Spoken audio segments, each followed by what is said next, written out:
Hey! All right, I'm waiting to make sure we're actually live. Waiting for Facebook to confirm. There we go. Hey! Sorry I'm late. We're having a moment. She hasn't let go of me for a while, and now she has a string, so we're attached. Um, Sorry I'm a couple minutes late. I lost track of time on this very last day of 2024. So, hello, welcome to our final Tuesday Tales, and I am switching it up. I had a whole talk planned for today, and then the way the day has gone, we're going to go a different direction. So, I want to invite you to really reflect on this last year.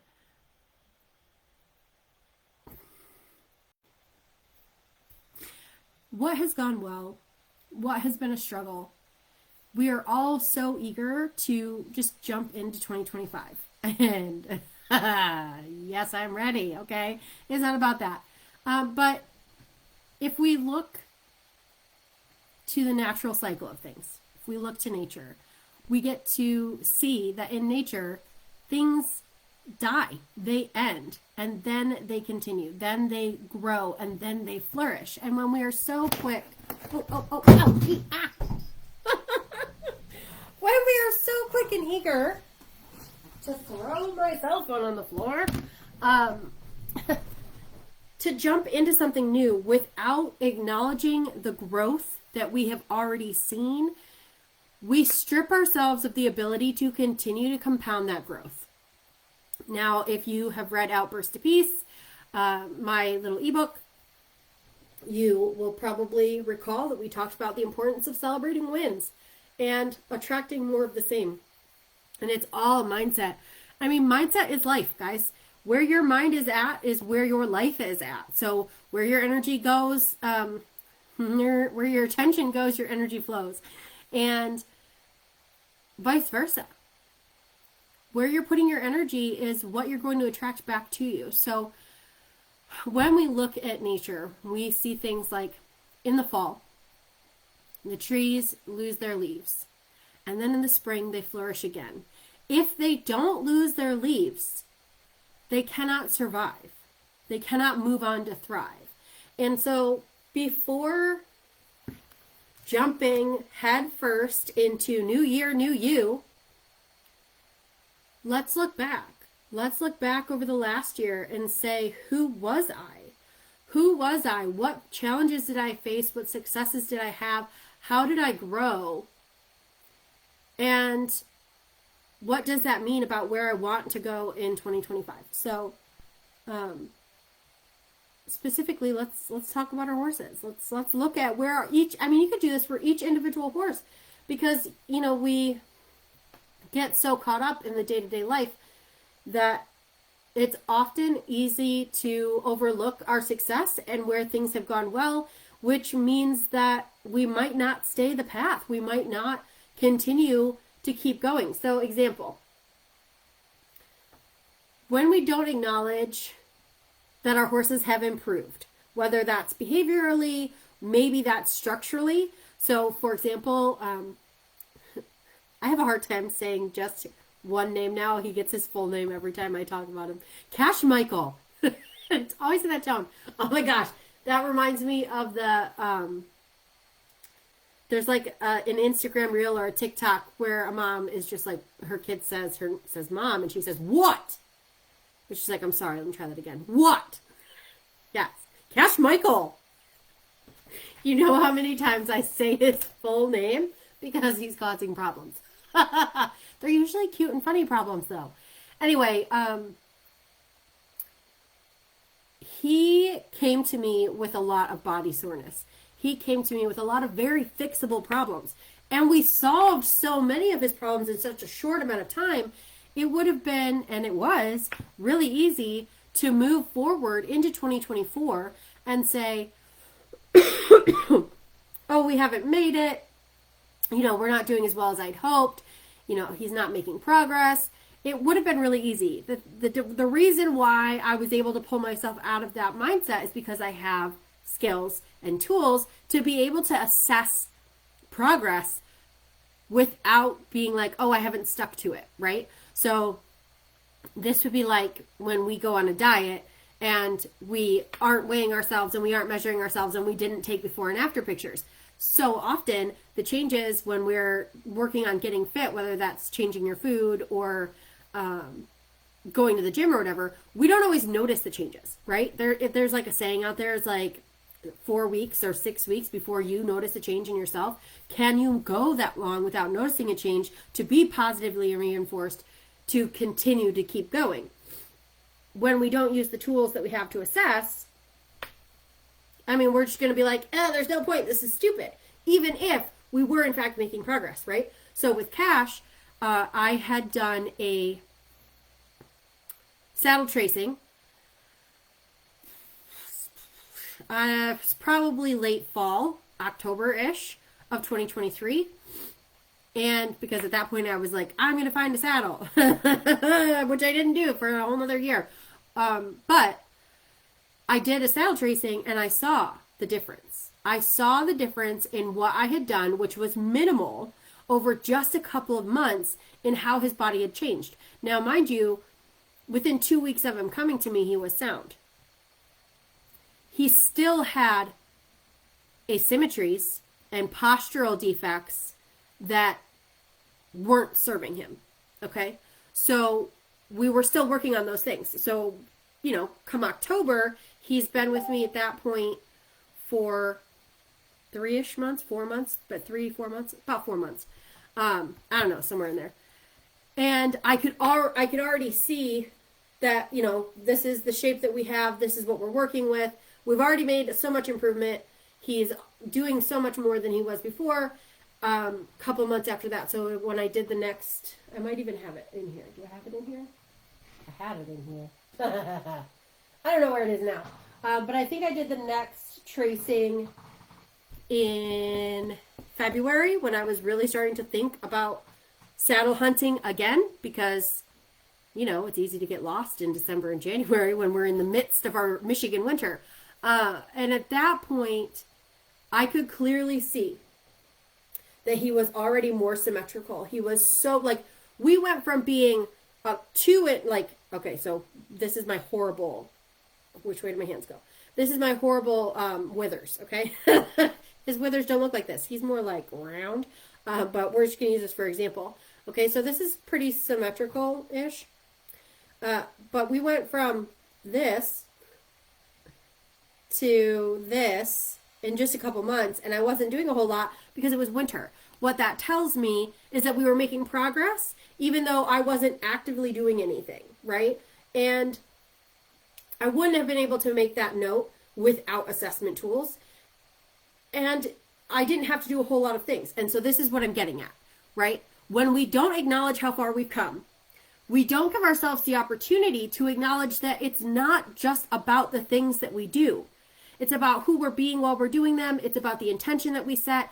And sometimes the actions that we take compound and ripple out to make a bigger impact. So some of the biggest things that I did for Cash that made a bigger long-term impact were fixing his feet. Changed his feet, got him some body work, and did it myself, right? Did body work on him, just a few sessions, and we did some, what is called, through people that have been through the same type of education as me, is volt work or volta. It's French, so it's probably like volta. It's a small circle. It's a 10-meter circle. And we walked on that 10-meter circle. I used what I have, which is my backyard, which is plenty of little slopes. So I could put him on a 10-meter circle where he'd be working up on one side, down on the other. We'd switch directions, and now he's up on one side, down on the other. Do you understand? I didn't have to do that consistently. I didn't spend hours, okay? We spent 5-10 minutes a day doing that. And we didn't do it every day. I did it, especially in the cold of winter, like once a week, maybe. And that was pushing it in some of that super cold weather. But that was the point, was the work wasn't as important because we set his body up for success. All right, let me rein us back in.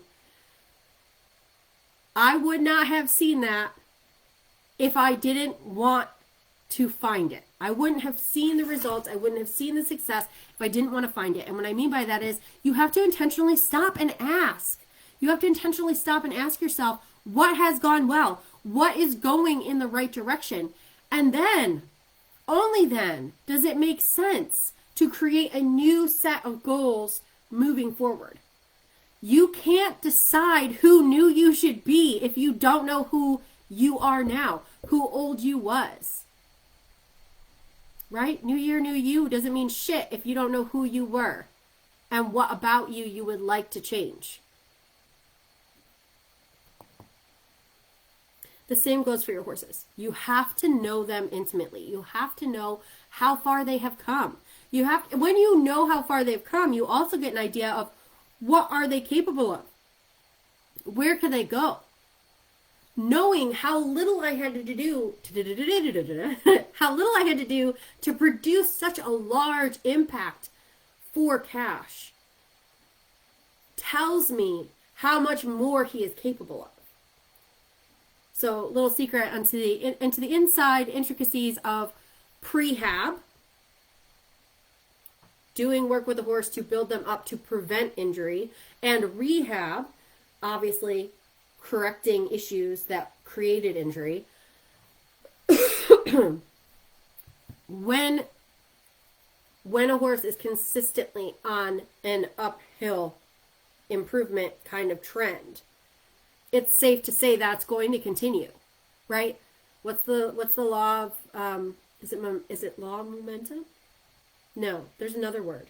Physics. Objects in motion stay in motion. That one. Is that momentum? And we're going to continue on this uphill trend as long as we do things in the order of operations, which brings us right back to we have to let go of the things that have died. We have to let our leaves fall off before we continue to grow forward and create new fruit, right? And the more you know your horse, the more intimately familiar you become with all of their aspects, with their emotional, with their social, with their physical, with their nutritional. When you are very aware of all of their aspects, it becomes much easier to sit down and create goals and know how far you can go and what's going to be reasonable for you and your horse, right? And also just keeping in mind that we don't have to do as much as we think we do, right? And this pressure to create a new you because tomorrow is a new year is a little crazy. It's a little crazy. And I can tell you that I haven't done New Year, New You, and I couldn't even tell you how many years. But what has been most beneficial for me, personally, has been new you every day. New you every day. Every day is an opportunity to create a new you. And this is echoed in my approach to horses, right? Yours is probably similar. It's this idea that every day we have a different horse. Every day. Every day I go, this is a perfect example. I went and got Cash out. For those of you that don't know, Cash is a Friesian quarter horse cross, and I'm currently working on finding him a forever home after I've rehabbed him. My daughter has not shown enough interest, and she thinks he's too big. He's 15.3, but I'll give it to her. He's a big boy. And so I've been trying to rehome him, and people are weird and picky about videos instead of just coming out to see him. They want to see everything on video first, and it's winter. I'm having a hard time getting a good weather day with someone available to video. My Pivo is questionable as to the days that it's actually going to do what I want it to do. And, footing is not great. I don't have an indoor. There's all these things. And so I went and got Cash out to ride him, to try and because I don't ride consistently. We've been doing a lot of groundwork, but groundwork is slightly different than being ridden. And we get to give them credit for that, for making the shift from groundwork to ridden work, from making the shift from well-behaved young horse balance versus bringing up and collecting in. It's more intricate. It takes more muscle. Never in my wildest dreams would I just jump on and expect to get him to collect into a decent canter or, heaven forbid, do flying changes or just go out and start flying over jumps. Anyway, I see it. I see it frequently. Those are ridiculous asks. And so anyways, Cash has always been great. I hop right on him and he's always just like ready to go. He is always chill and he just flows with it, right? So I got on him and he was not chill and he was not ready to go. And he was attitudey. He was throwing his head and he was pissed, in truth, because I was trying to be efficient and not thinking about what his thoughts on the situation must be. So I took my wagon with dinner out to the barn early so that I would ride and then be able to feed dinner because it was already at the barn. And Cash was pissed because I brought the dinner wagon out and he didn't get dinner. Fair. The point is that I did not ask of him half of what I had intended to ask of him because he's not the same horse that he was every day. I didn't need to have an argument with him. We were going to get a little bit of work done. We were going to walk and trot and we were going to do nice circles and we were just going to focus. The goal originally was to go out and do some canter work under saddle and basically prep for a day where we might be able to get somebody out to video or get the pivot to work. And what it ended up being was walk and trot work with a couple circles with the focus on connection. That's what it became. When you are open to allowing your horse to be whoever they are that day, you allow them to experience a completely different level of growth. And that is exactly what you get to allow yourself to do as well. So, this is my weird spiel. It's not weird to me, but it wasn't what I planned for today.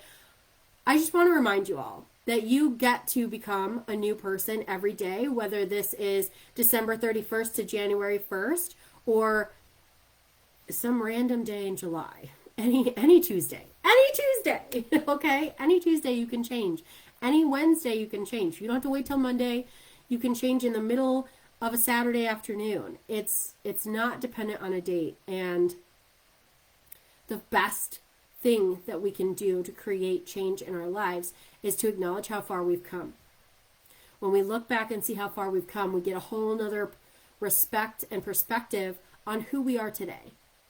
And from that place of who we are today, we have a much better view of who we want to become and who we are capable of becoming.